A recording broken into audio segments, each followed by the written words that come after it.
Okay, we are live. ¿Qué tal, amigos? Stuart here from Spain Speaks with this evening's live update. Take a look at some of the main stories that have caught my attention in the press here in Spain over the last couple of days or so. And we'll also take a look at some comments that have been left on the channel in recent times by viewers. The usual format today, the 1st of June 2025, 7:35 p.m. is the time, and I've said it once, I'll say it again, the year is flying by. Now, I'm a little bit nasally, the allergies are playing up. One of the worst years in recent times that I can remember, at least when it comes to allergies here.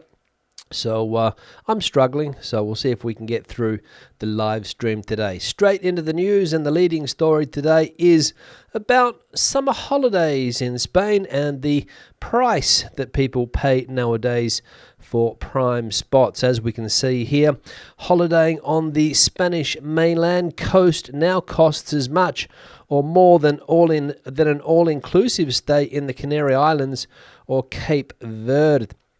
Holidaying on the Spanish mainland coast has become increasingly expensive, with popular destinations like the Rías Baixas and Alicante seeing peak summer prices reaching 3,000 to 6,000 euros for a beachfront fortnight, with early July offers more affordable. While early July offers more affordable options, prices have clearly risen overall. This trend is not limited to Galicia. The entire Spanish coastline has become costly. A week-long all-inclusive stay in Alicante or the Costa Blanca now typically costs between 1,200 and 1,500 euros. As a result, more families are considering alternatives such as Cape Verde, the Caribbean, or the Canary Islands, which often provide better value for money. Cape Verde, in particular, has become a popular option, with direct flights from Santiago de Compostela available for under 1,000 euros during the summer. Travel experts note that for the same or even less than a Spanish coastal holiday, tourists can now enjoy an all-inclusive package abroad, prompting a shift in holiday preferences. So the reality for many families here in Spain is that having a coastal holiday just too expensive. Prices in the areas that mentioned here, the Rías Baixas in Galicia, which has become a very popular spot in recent times, or Alicante, anywhere between 3,000 and 6,000 euros for a fortnight. A lot of money, and all-inclusive holidays now cheaper if you head to islands off the coast of Africa. The ones mentioned there, the Canaries or Cape Verde, I think was the other one there. I think that's how we pronounce it in English. If I'm wrong, please correct me in the comment section. Cape Verde or Cape Verde, however you want to say that. So, the reality is that for prime holiday spots in those peak summer months, a lot of cash is going to have to leave your pocket to get the best places there. And let's be honest, lots of people priced out of that. The second piece of news now, Spanish politics. As we can see here, dirty dealings are paralyzing politics in this country. The Spanish government is struggling to control the political narrative, particularly since a media blackout on the 28th of April. Despite strong economic indicators, record levels on the IBEX 35, upgraded growth forecasts and record employment figures, the government has failed to insert positive developments into public discourse. Meanwhile, the opposition, Partido Popular, is enjoying a wave of confidence and is promoting the idea that the government is close to collapse. The PP has staged a large rally to outshine the far-right Vox and energize its supporters. A government source mocked the strategy, suggesting the PP risks alienating moderate voters by chasing the extreme right. Within the PP, options vary. Some believe their long-awaited moment has arrived, while others, including former Prime Minister José María Aznar, urged caution.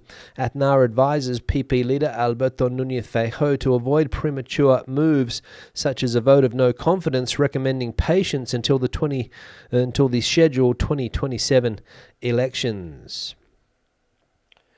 So, Spanish politics, as we can see here, very, very dirty at the moment. A new scandal seems to be breaking on a daily basis, whether it's the scandals that have been around for years involving relatives of the Prime Minister. They're still making headlines, involving former number twos in the government. former second ministers or second prime ministers like Mr. Abalos, for example, which are still around as well. And of course, the new scandal which hit the press earlier this week about dirty dealings going on behind the scenes regarding Spain's police force, the Guardia Civil, and people in the Socialist Party allegedly dealing behind the scenes, trying to, well, let's just say dirty business indeed, if those things prove to be true.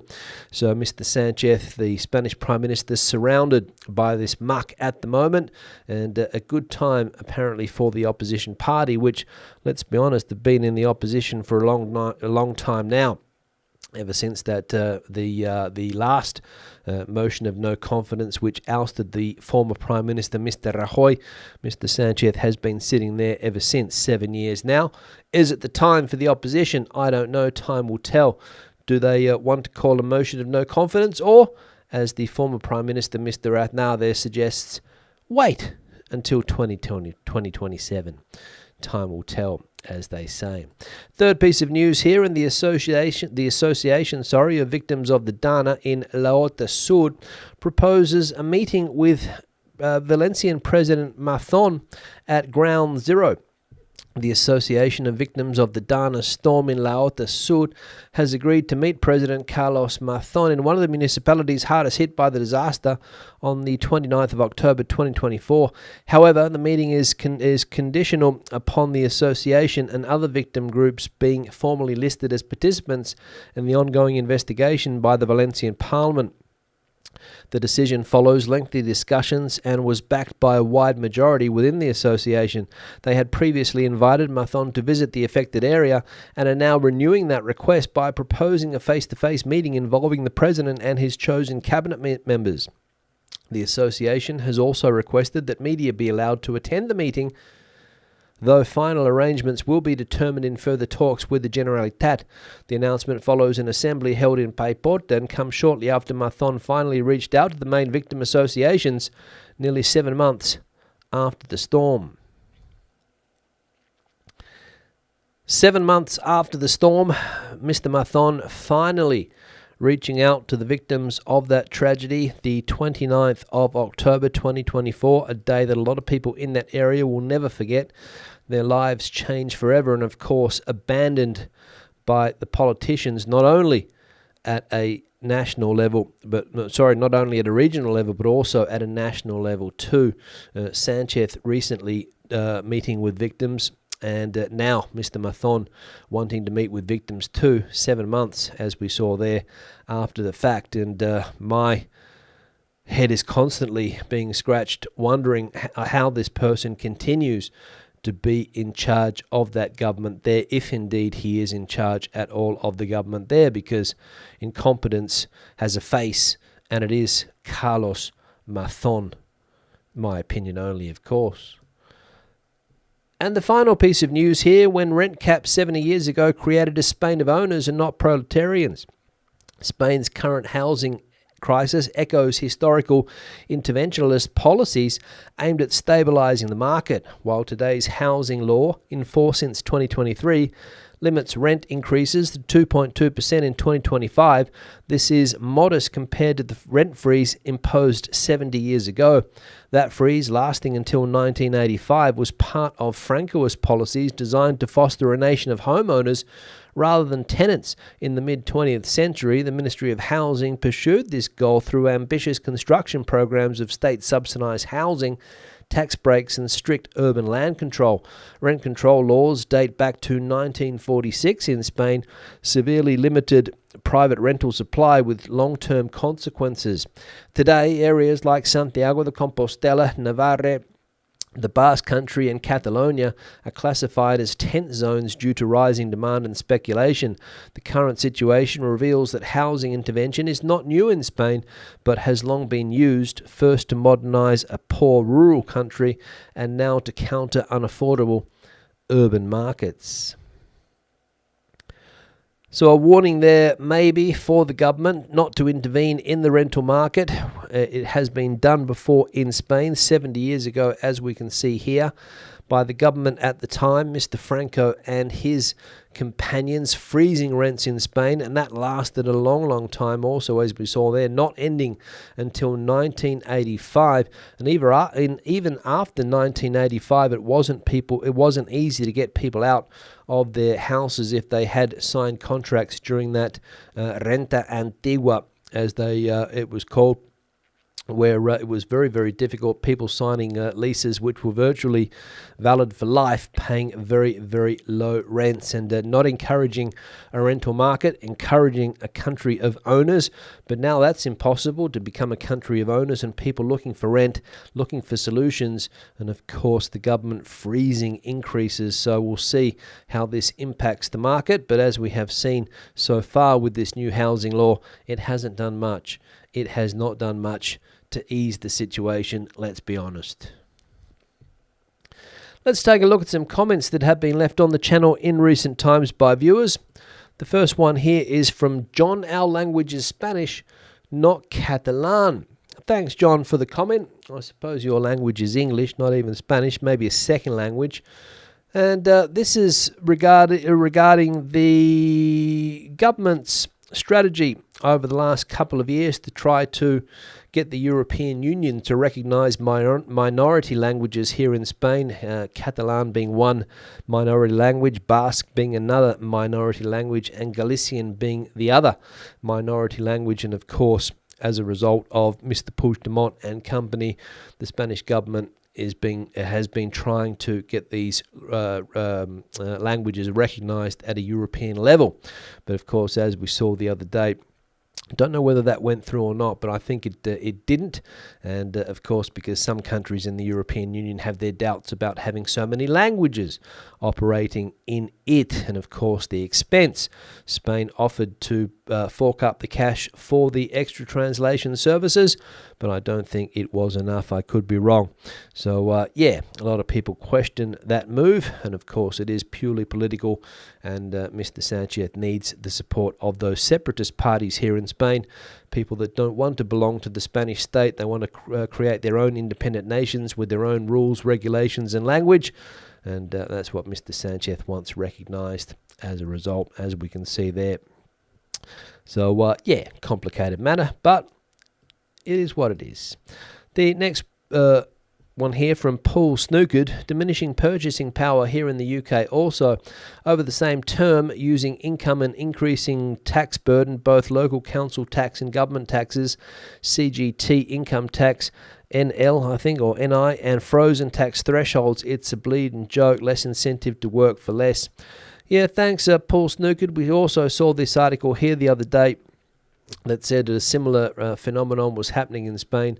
The average Spanish family worse off than they were back in 2007, I think, was the figure, before the market crashed and the Spanish economy crashed for 7 or 8 years. People were better off, better purchasing power back then. Everything was cheaper, salaries were better, obviously for the times, and that purchasing power the most important thing, but not a phenomenon unique to Spain, as we all know. But because this is a channel that speaks about Spain, that's why we mention it. But it happens all over the place. I imagine that purchasing power has been lost, and also that high inflation in recent times has not helped things. And the Spanish stock market, the IBEX 35 this year, I think, has hit pre-2008 levels again. So what are we talking there? 2025, 2008, a long time to recover the money lost in that stock market when it crashed back in 2008. That's the reality. Another one here from David. Personally, I think it's criminal to tax pensioners, either local or overseas pensions. David, thanks for the comment, and welcome to Spain, where pensioners are taxed, of course. Their pensions are considered income, and the government will force pensioners, of course, depending on how much they earn, to do a tax return every year. and they'll either get money taken off them or money given back to them according to what they pay. I think that's the way the system works, and it is one of the main stopping points for many people moving to this country, Spain's tax regime. There are countries in Europe that have friendlier tax regimes. They might not have the Spanish weather or lifestyle, but they have better tax regimes, and of course that's what a lot of people look for when they're considering a move to a foreign country. Let's be honest about that. And yeah, I don't know the logic behind taxing people that have been working all their life when they retire, taxing their pension, but it's the way the system works, and I don't see too many people here complaining about it, so maybe it's just me, but as I said, I don't see too many locals hitting the streets complaining about being taxed on their pension. Another one here from Chef Pimenta. Is Spain's high unemployment rate partly due to high taxes, especially for self-employed people? Are the taxes so burdensome that many people prefer to work in the black market instead? Yeah, Chef Pimenta, good question. To be honest, I've got no idea, but I'd love to hear the community feedback on this matter, the reason for Spain's unemployment. Somebody replied to this comment saying, oh no, unemployment in Spain's 10% at the moment, which is good. And other people would argue also that, yeah, that's a good figure for Spain, considering that it has been up around 25% in the last 10 years.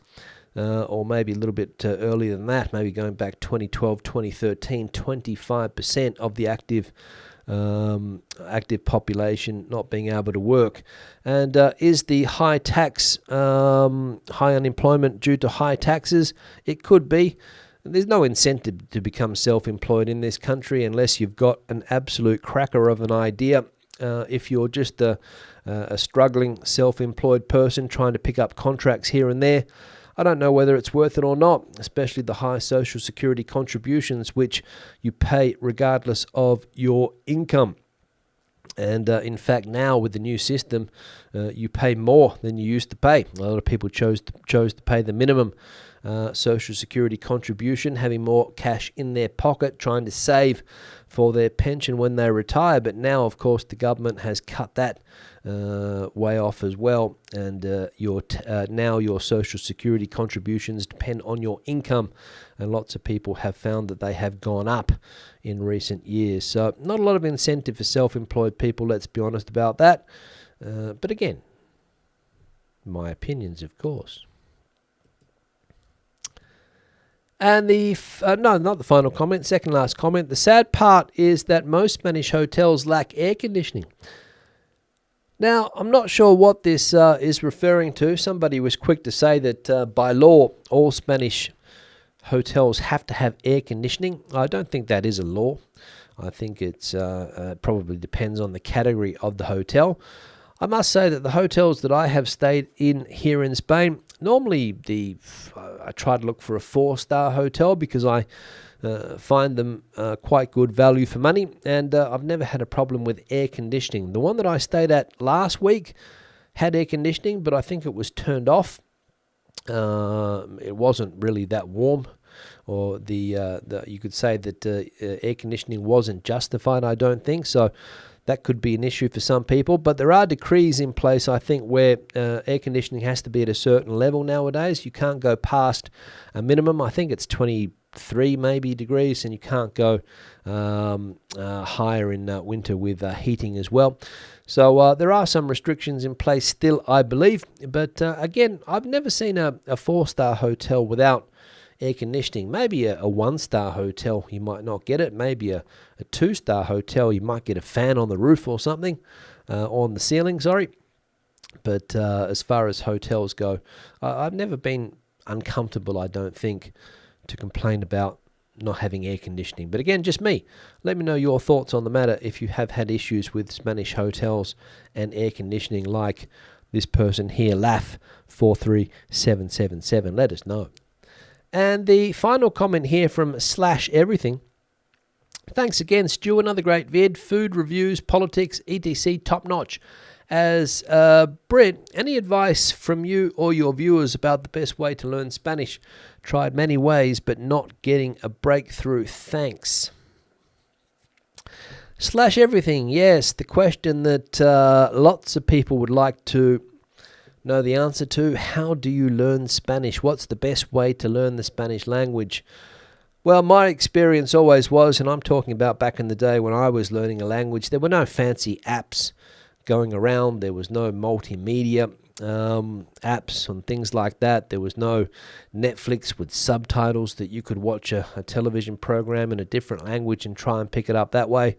For me, it was books, reading newspapers, and listening to the radio that I could get my hands on, maybe recordings or something like that. Now, basically, what I'm saying is there was no internet. So nowadays, with internet, it's very, very easy to learn another language, in my opinion. The secret is vocabulary, vocabulary, vocabulary, vocabulary, pronunciation. Learn the pronunciation correctly as well, and then try and put it all together. Understand your own language as well. Who was that? Slash everything. Understand English if that is your first language. Understand the way English works. So, for example, understand the structure of the English language and then try to learn the structure of the Spanish language and then try and change the way that you think into the Spanish language. So, for example, it's not that difficult. The most difficult thing, I think, for English speakers when it comes to learning Spanish is verb conjugation. In English, we have a simpler way to conjugate verbs, and what I mean by that is today I eat, yesterday I ate, and I have eaten. So quite simple. Whereas in Spanish, it changes. Yo comí. Well, again, we should say I eat, you eat, they eat. Quite simple. In Spanish, it's a little bit more complicated to conjugate those verbs. So you got to learn that as well. But pronunciation and vocabulary will go a long way. I think if you can remember how to pronounce words correctly, then, as I said, know your own language, the structure, subject, verb, object. Remember that, the structures, and you should be okay to learn. And it's just a question of practicing as well with as many people as you can find, whether that's a language teacher online, whether that's coming to the country and trying to speak to the locals, which is not easy to do, let's be honest about that. But paying somebody to speak online or joining a class where you're able to express yourself and be corrected with the mistakes that you make. And confidence is also the key, I will say. You have to be confident. I remember the first few years learning Spanish, you're not confident. You don't want to make mistakes. You've got to get over that. And you're still going to make mistakes even after years of speaking the language, but they become less important. So that would also be my advice there. But again, we'll open it up to the community, see how other people have learned the language, or what has held people back from learning the language. Maybe it's just not being able to find people to speak with, or maybe the annoying thing that people want to speak your language when they find out where you are from. And that can also be an issue. Doesn't allow you to progress, or the other person progresses more quickly, let's say. That could be one of the reasons. But anyway, I'd love to hear your input on the topic. Let us know. Now I'm going to go into the chat section in just a moment. There we go. The live chat. And we'll see what's bubbling away. I don't think there's going to be a lot of live chat action, considering how many people are watching at the moment. But you never know. I also have to change the backdrop photo. Here it is here. This one was sent in. Let me see if I can remember who sent this picture in. Let me see if I can remember. I think this was Andrea. And Andrea from New York, who travels quite often to Spain with their partner, different places, trying to enjoy everything that Spain has to offer. And this picture here was taken, let me see if I can just work this out here, where it was taken, in Cadaqués, in Catalonia. So thank you very much, Andrea, for the picture. And anybody else that has a similar picture they would like to see on the backdrop, the email address is on the screen now, spainspeaks@gmail.com. Feel free to send those pictures through to that email address, or anything else that you would like to send my way. And when it comes to photos, it doesn't have to be a coastal shot. It can be any shot that shows us that it is Spain. So, as I said, feel free to send those pictures through to the email address that we have on the screen currently. Now, For people that have supported the channel in recent times, I'm just going to say thank you for that. People that have given me a super thanks, people that have bought me a coffee through the QR code that we have up here, or going to the website, buymeacoffee.com/Spain Speaks. Patreon, longer term supporters, very important, of course, to help keep the channel going and growing. And of course, the channel members of this YouTube channel, also valuable support. And somebody joined the other day. Let me just try and find out who the most recent person to join is. Let me see if I can find here. Spanish Footsteps. Thank you very much for joining the channel as a member, Spanish Footsteps. And starting at 99 cents a month, a way that you can support the channel that won't burn a hole in your pocket, of course. Now, in the live chat, I'm going to go. Let me see if I can organize it here. Let me scroll up to the top. Lots of channel members I can see in the channel today. On the chat, sorry. Stephen, the first person coming in here from a mild North London. Looking forward to the live stream today. Thanks, Stephen. Hopefully you'll be back in Spain shortly from the mild North London where you reside. And you have a beer in your hand like you have in your profile picture there. A big beer indeed it is. Andrew's in the chat as well. Oh, I forgot to put the like icon on the screen, which I normally do. For some reason, I haven't done it because I can't find it. Where is it? There it is. So the like icon is also on the screen as well. So if you haven't hit it yet, please do so. We're currently sitting at 50 likes. We'll see if we can get up to a decent tally today as far as likes is concerned. So hit the like icon, please. Now, just going back to that comment. Here it is here from Andrew. Good evening, Stuart and all. Hope you are well from a rather chilly London southeast. So the weather's changed there. I think the last live stream it was decent weather in many parts of the United Kingdom. That has changed. Merc Rover coming in from a very hot Caldete. It has been hot, I will say. Here in Madrid, on the outskirts of Madrid where I live, it has been quite warm. In the mid-30s, I think 35 it got to yesterday. Today around 32. Started raining today as well, which was a little bit, unexpected, I think. I don't think, well, I didn't see the forecast for rain, but a thunderstorm crept over, dropped a little bit of rain, and I think the weather's cooling in many parts of the country, at least beginning of the week, and then back to warmer temperatures early next week, maybe at the weekend, I think also. TOL is back in, let me see here where TOL is. Back in El Puerto. Cooling down, very pleasant there today. Al gets around, as we know, back in El Puerto de Santa Maria, down there in the south of the country. Janet coming in from Oxford. Went to the Jurassic World experience in London with her grandson, or a grandson of hers, on Friday. It was great. It's near the Battersea Power Station, great building. The whole redeveloped area is fabulous. Thanks, Janet, for that. Jurassic World experience, out and about with the grandkids. Isabel Molina Belez is in the chat as well, coming in from Spanish Barcelona City. Thanks, Isabel. Good to see you. First Spanish viewer, I think, that has said hello in the chat today. Good to see you, as I said. Al's going to the Fiera tomorrow, or is that Feria? Don't know. Fiera or Feria?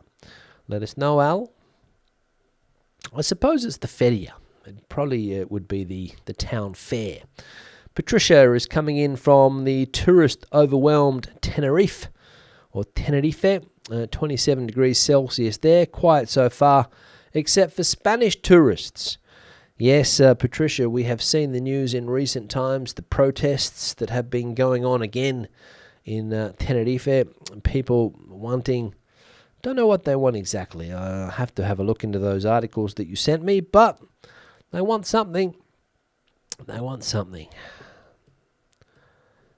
1, 2, 3. I can't like the feed or any other videos on YouTube. Any idea why? Don't know. 1, 2, 3. It might be a bug in the system. I can see here that we've got 60 likes, so maybe it's an issue today on the platform? I've got no idea, to be honest, but thanks for letting us know. Gino coming in from a cool and overcast Toronto. Can't wait to get back to Spain. Enjoying the content. Thanks, Gino. Plenty of content coming up. If I can think of something. Got a few travel videos, maybe some food videos as well, which I don't mind doing. I'm going to be honest, the food videos, some people like them, some people don't, but they're getting some traction, so I'll keep on doing them. Especially the menús del día. Necessarily when you pay 30 or 40 euros for a meal, but the menú del día, I think, is the best value option in Spain if you can find restaurants that do it. Of course, a lot of the coastal areas I've noticed, they don't do the old menu for some reason, or at least I didn't see it when I was in southeastern Spain recently.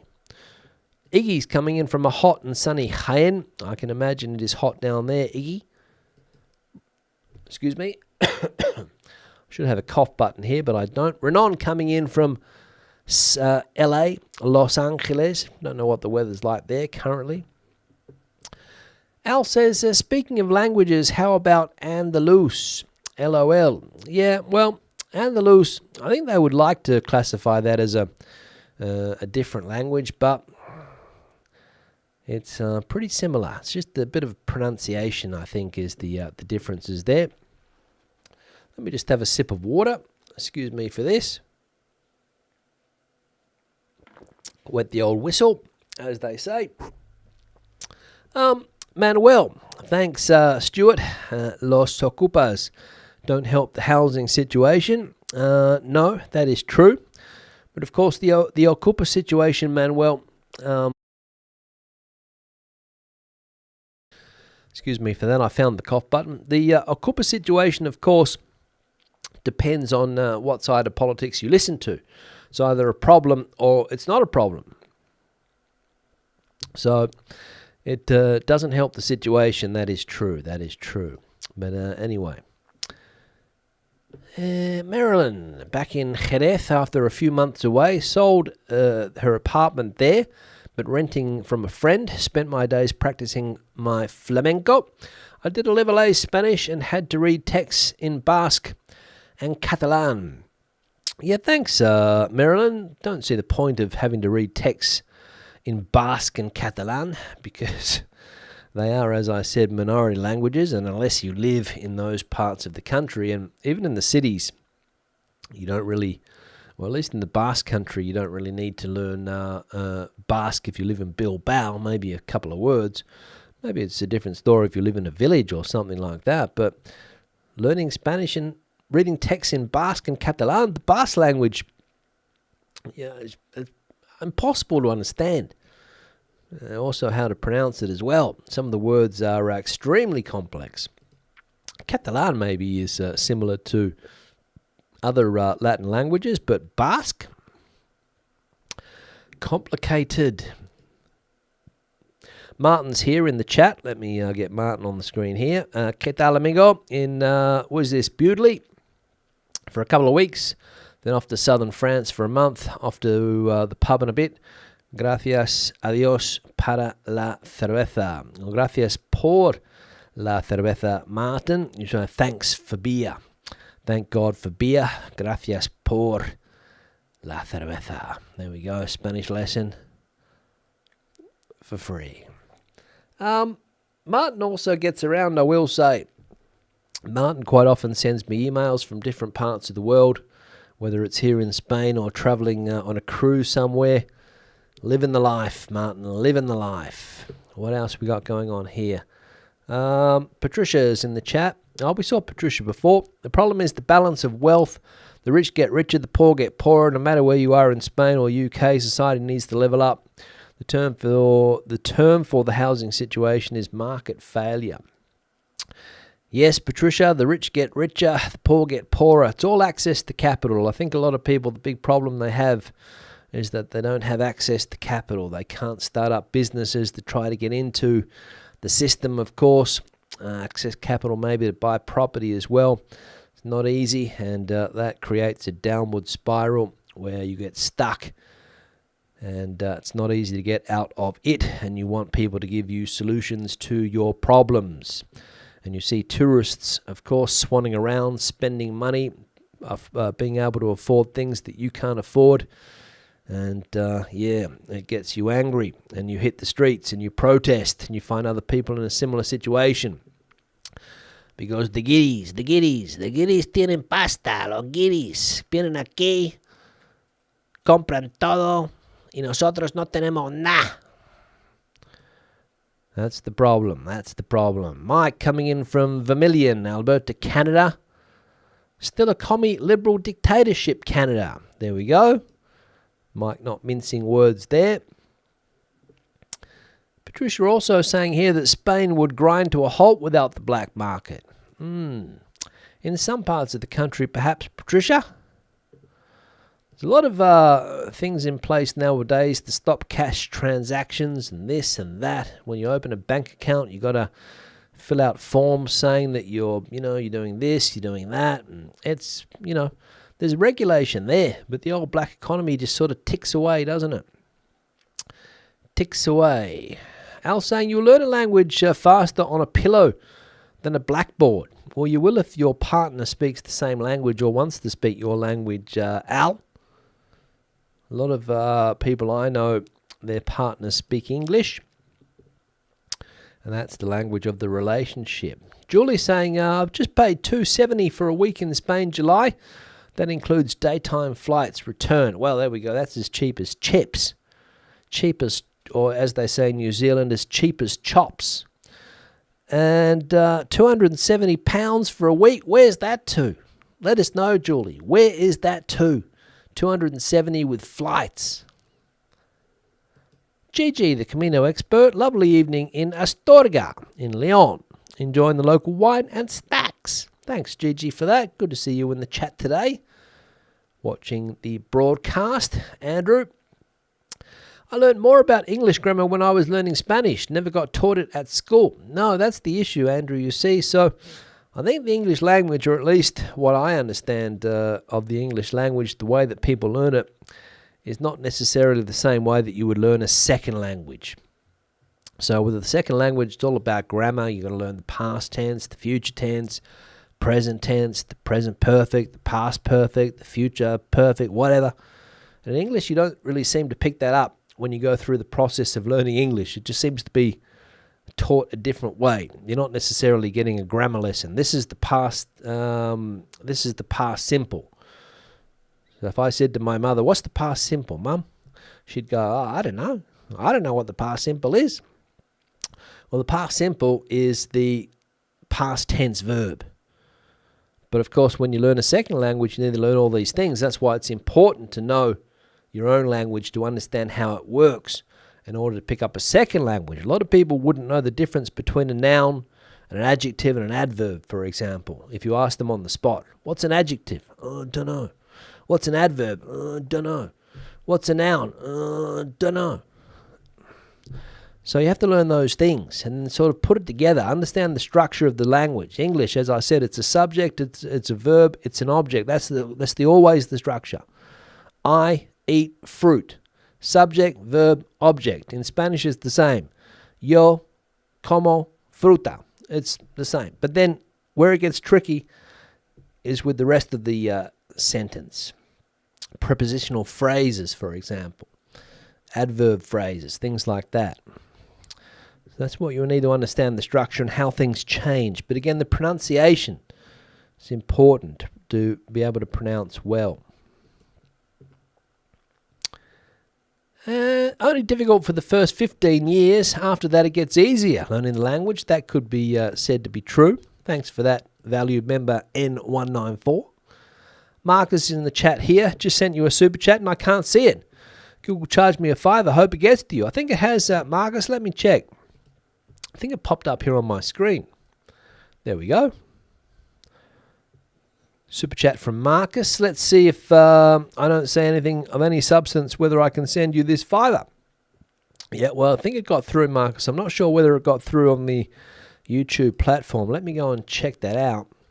Let me just see here quickly to get rid of the doubts that we might have here. Let me see if I can find it. Let me see here. Yes, it is here. I can see it in the chat, Marcus. Thank you very much. Thank you very much for that support. Regular supporter, of course. Valued member as well, Marcus in Murcia. Janet's in the chat we saw before, talking to Gillian. Loves to correct Janet on her Spanish, of course. The kids love to correct the pronunciation.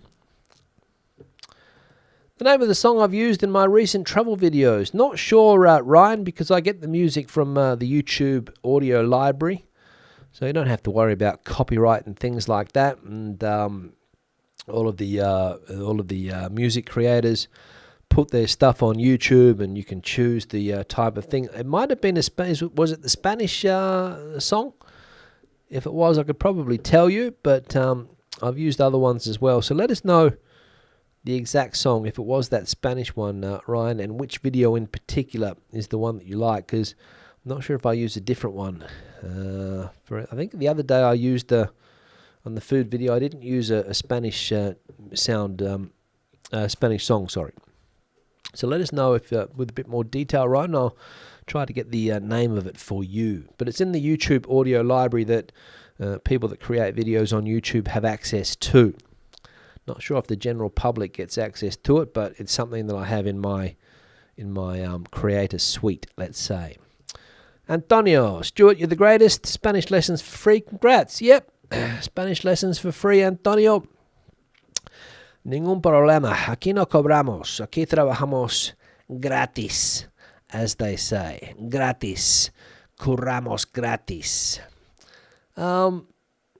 Yeah. Should have been a Spanish teacher, maybe, if I had have stayed in Australia. I probably could have eked out a small living.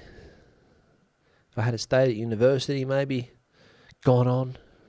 Who knows what the future might have been. But I ended up here. The Basque language is not too dissimilar to Welsh. There we go. Also a language which is difficult to understand, Welsh, for English speakers. And what else? Let's have a look.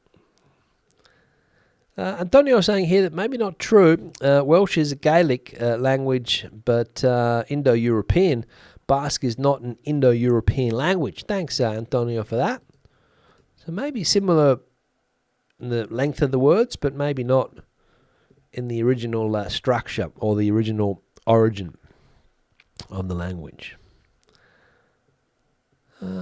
What else we got going on here? Terry, valued member, coming in from Gosport, UK. I managed to make a live chat for months. I have not managed to make a live chat for months. So pleased to catch up tonight. Thanks, Terry, for that. Asked a couple of months ago if there's any update on the Gibraltar Brexit treaty. I haven't seen anything on that. Euronews is now reporting that imminent UK-EU negotiations may well hinge on, I think that's Gibraltar, not sure. But yeah, I haven't heard anything on this, Terry. It's still being negotiated behind the scenes, the Gibraltar outcome. There we go. And Marilyn's saying, I love Basque, great literature. For example, Pio Baroja. There we go. Yeah, I'm not doubting the literature of the Basque language, but when you live in mainland Spain, especially outside the Basque country, you don't have any contact with that language at all. It's another story, of course, if you go there and you see the signs or you listen to the locals speak, not necessarily in Bilbao, because I've been to Bilbao various times and never heard anybody speak in Basque except for maybe hello and goodbye. But I understand that it is different if you go to some of the smaller villages in the Basque country. You do find people that learn the language, and of course kids nowadays learn the language at school. So that's the issue. But to become a language of the European Union, an official language where everything needs to be translated into that language, or Catalan or Galician, when I would say 98% of the population speak Castilian Spanish. But I'm maybe not sensitive to the topic, don't know. And Jorgen saying that anti-tourism protests are due to take place on the 15th across major cities and islands, as well as marches through crowded tourist areas. They are planning picket lines at airports. Yep, thanks, Jorgen. Hadn't heard anything about that, but I'm sure it will hit the press in upcoming days, and we'll find out about it. Picket lines at airports, making people feel welcome when they hit the ground here in Spain. Welcome to Spain. Bienvenidos a España. Guiris. Vete a sus casas. No os queremos aquí. No sabemos por qué. Porque los turistas dan dinero, dan empleo. Es un sector muy importante para la economía, pero claro, si no tenemos políticos que saben manejarlo, tenemos un problema. ¿A que sí, Pepe? ¿A que sí? Pero bueno. Charlie saying, disculpa por el retraso y para estar tarde. Thanks, Charlie, apologizing for being late there. Practicing the old Espanol. And Basque, according to Antonio, usually spoken in the little villages. In Bilbao, they speak Bizcaíno. It's a different type of Basque. There are 5 different types of Basque. Batua is the standard Basque. Thanks, Antonio, for that. Learn something new every day. 2 dialects are there, says Antonio. Now I'm going to wrap it up. That's where the live stream ends today. It's been a pleasure. I'll be back again on Tuesday with another live stream. Hope to see you guys then. Feel free to join in for another Spanish lesson for the goings-on here in Spain. We'll probably learn some more about those upcoming protests where people are going to make tourists feel welcome at the airports and when they're sitting on the beach or sitting in an outdoor seating area trying to have a drink and enjoy their meal in the Spanish sunshine or Spanish weather, the Mediterranean weather. So somebody might get out the water pistol again and start squirting people. Fun times we're living. Fun times we are living. So wrap it up. Until the next one, Tuesday, as I said. Hasta luego, hasta entonces, adios, and bye-bye. Have I got an end screen? No, I don't. So, bye-bye.